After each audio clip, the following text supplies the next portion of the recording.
Hey, j'avais commencé mais je suis partie dans une explication laisse tomber la neige, alors je me suis dit je vais recommencer parce que même moi je comprenais pas ce que je disais.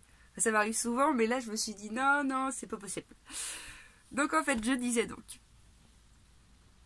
Déjà j'espère que tu vas bien, ok. Et je disais que dernièrement j'avais publié un texte en disant qu'effectivement ton corps physique était composé de milliards de cellules et que l'humanité, si on fait le parallèle, est composée de milliards d'individus.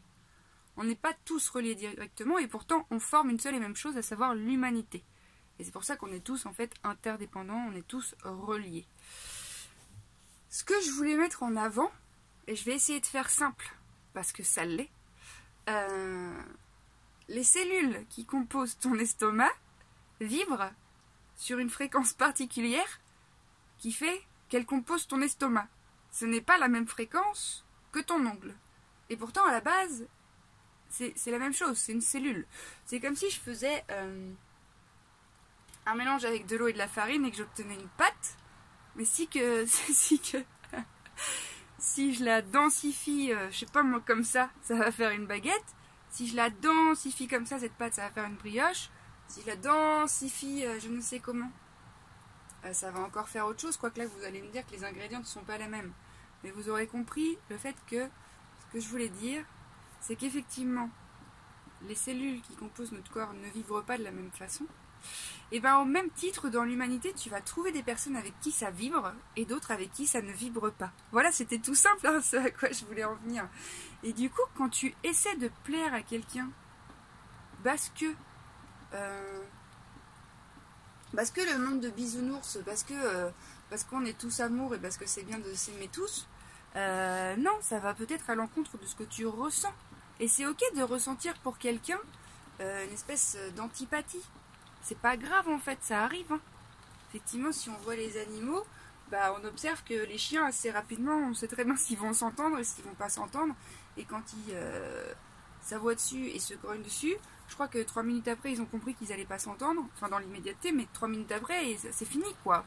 Ça veut dire quoi? Ça veut dire qu'à partir de cette information, ils essaient pas de créer du lien parce qu'en fait, ça passe pas. Et en fait, quand vous forcez avec quelqu'un parce que c'est mieux d'être en lien avec cette personne-là, je ne sais pas pour quelle raison, parce que c'est le copain de machin, ou c'est la fille de machin, ou c'est mon collègue de boulot, en fait, tu forces quelque chose qui n'est pas là.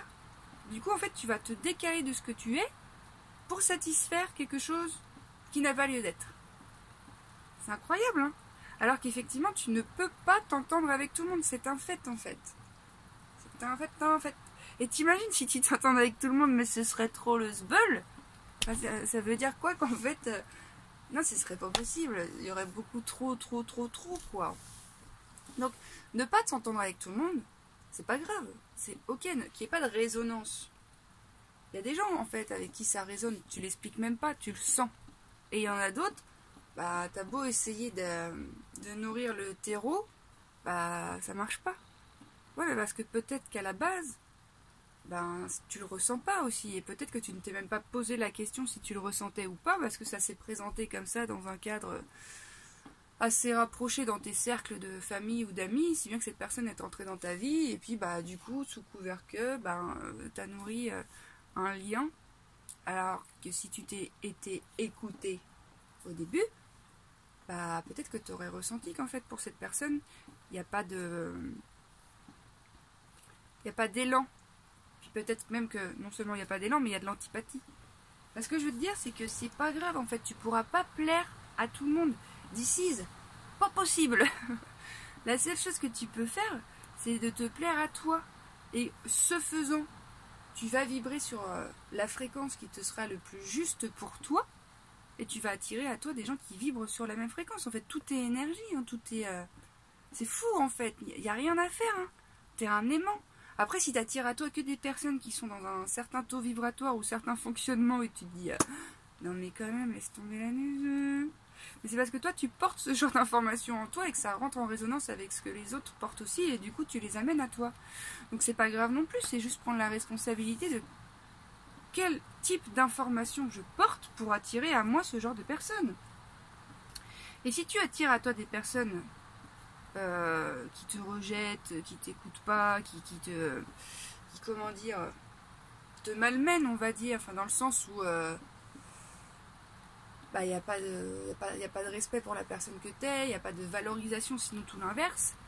C'est avant tout parce que toi-même tu te traites de cette façon-là. Ouais, c'est chaud du slip, hein, mais c'est vrai, hein. C'est vrai en fait, c'est que l'amour propre pour toi-même est complètement absent et que tu t'es identifié dans un personnage où tu te rejettes toi aussi. Du coup, tu te confonds dans ce que l'autre veut. Du coup, l'autre se sert de toi. Et tu te dis, mais attends, l'autre ne me voit pas. Mais parce que déjà, en fait, tu agis depuis un espace intérieur qui n'est pas juste. Ah non, mais si tu t'aimes pas, chouchou, si tu prends pas soin de toi, si tu ne t'estimes pas, si tu ne penses pas mériter la meilleure chose qui soit dans ta vie, comment veux-tu qu'une expérience une expérience super méga chouette où tout le meilleur t'arrive puisse arriver, puisque c'est pas possible. Mais la bonne nouvelle, c'est qu'en fait, à l'intérieur de toi, il y a déjà tout. Tu as déjà accès à l'abondance. Il y a déjà l'amour qui est là, il y a déjà tout plein d'abondance, et c'est là. C'est juste que par-dessus ça, il y a eu plein de trucs qui ont été mis, qui fait que tu n'y as pas accès. Et du coup, toutes les rencontres que tu fais, ce ne sont que des possibilités pour toi de te transformer, parce qu'elles appuient pile poil où ça a fait bobo. Donc c'est pas, comme je disais, hein, c'est pas... Là j'ai un bobo là, si j'appuie dessus. Mais je peux même appuyer dessus avec une rose, avec quelque chose de magnifique. Mais je vais avoir mal parce que le bobo il est là. Et c'est ça qu'il faut que je soigne. C'est pas le stimuli extérieur, c'est de moi dont il faut que je m'occupe. Donc c'est ça en fait, il faut que tu prennes soin de ta vibration à toi, il faut que tu prennes soin du rapport que tu entretiens avec toi et que tu te poses certaines questions sur la façon dont tu te traites, sur la façon dont tu t'estimes. Est-ce que tu penses que tu as de la valeur? Est-ce que tu penses que tu es quelqu'un qu'on peut aimer? Est-ce que tu t'aimes? Est-ce que tu penses que tu es une belle personne? Est-ce que tu penses que tu es incroyable? Ou est-ce que tu attends qu'on te le dise pour l'éprouver? Parce que si tu attends qu'on te le dise, tu es encore dans un rapport où tu attends de l'extérieur quelque chose qui n'est pas en adéquation avec ton intérieur puisque tu ne le crois pas. À partir du moment où tu switches, tu penses tes blessures du passé qui sont encore actives, tu changes tes vibrations, toute ta réalité se transforme sans que tu aies rien à impulser. Donc la responsabilité qui est tienne, mon ami, c'est de voir tout ce qui se joue pour toi, tout ce qui te fait réagir. Qu'est-ce que tu ressens quand ça te fait réagir? Est-ce que tu sens que tu as honte? Est-ce que tu sens que tu es rejeté? Et tout ça, ce sont des portes d'entrée pour aller nettoyer derrière tout un tas de trucs que tu portes dans le dedans qui empêchent à toute ton abondance, à tout l'amour que tu as en toi, de t'offrir une vie qui est en adéquation avec ce qu'il y a là. Donc voilà, non seulement tu ne peux pas t'entendre avec tout le monde, mais la plus importante des choses, c'est que tu t'entendes toi. Et pour s'entendre, il faut s'écouter. Et pour s'écouter, mon ami, il faut parfois faire silence. Dans ce brouhaha permanent du monde, avec du faire, il y a ce manque de connexion intérieure. On voit bien la résultante, hein. Les gens sont à l'extérieur et les gens sont... Mais c'est ok, il n'y a pas de jugement. Mais du coup, effectivement, il faut prendre le temps de reconnecter avec ce qui est là. Est-ce que tu t'offres des espaces dans lesquels il n'y a que toi? Est-ce que le rapport à la solitude est quelque chose qui t'est compliqué? Et là, c'est pareil, ce n'est pas grave si c'est le cas, mais ça cache quelque chose, en fait. Si tu ne peux pas être tout seul, toute seule, de quoi as-tu peur? Tu as peur de toi? Pourquoi as-tu peur de toi? Mais si tu as peur de toi, tu ne t'aimes pas? Et oui, parce que l'amour et la peur, c'est la même pièce, mon ami. Et c'est ok, encore une fois, c'est juste se saisir de ces informations pour savoir ce qu'on en fait. C'est comme effectivement ce que je disais, le voyant de la voiture. S'il y a un voyant qui s'allume, il me semble que tu prends soin de ta voiture parce que tu as envie de te déplacer d'un point A à un point B parce qu'elle t'est utile, parce qu'elle t'est nécessaire. Au même titre que quand il y a des crispations intérieures qui s'opèrent, ce ne sont que des petits voyants. Alors qu'est-ce que tu fais? Est-ce que tu te caches ou est-ce que tu prends le temps d'observer? Sauf qu'il y en a beaucoup qui sont trop comme ça là sur le tableau de bord, donc ils voient même pas les voyants. Faut prendre de la hauteur, mon ami, faut prendre du recul. Faut prendre du recul. Quand tu sens qu'il y a quelque chose qui te tend, ne réagis pas, n'agis pas depuis cet espace-là de tension, parce que là, si c'est ça qui est amené à s'expérimenter, c'est ok, hein. Et si tu as la possibilité de prendre un temps, de créer un espace pour pas rentrer en réaction directe avec ce qui est, eh ben prends-le ce temps.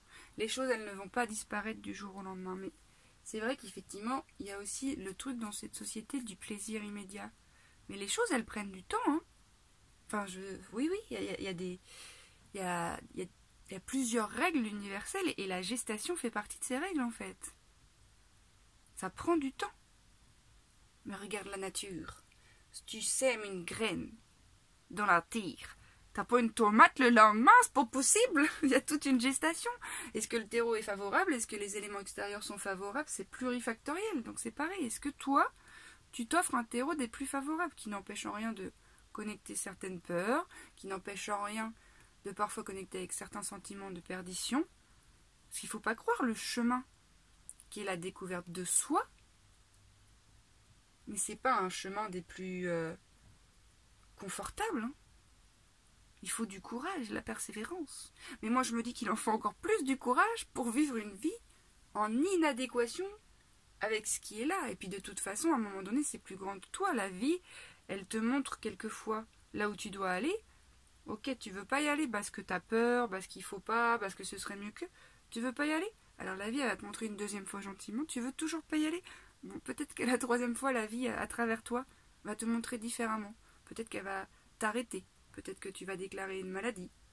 Peut-être que tu vas tomber en dépression. Mais ouais, mais tout ça, en fait, hein. Tout ça, ce sont juste des symptômes d'une vie en toi qui est réfrénée. Donc voilà, mon ami. Tu ne peux pas plaire à tout le monde, mais je te souhaite de tout cœur de te plaire. De te plaire dans toutes tes latitudes et dans toutes tes couleurs, mon ami. Parce qu'il pleut. Mais la pluie, c'est beau, hein. Tu sais, la vie, c'est beau, hein.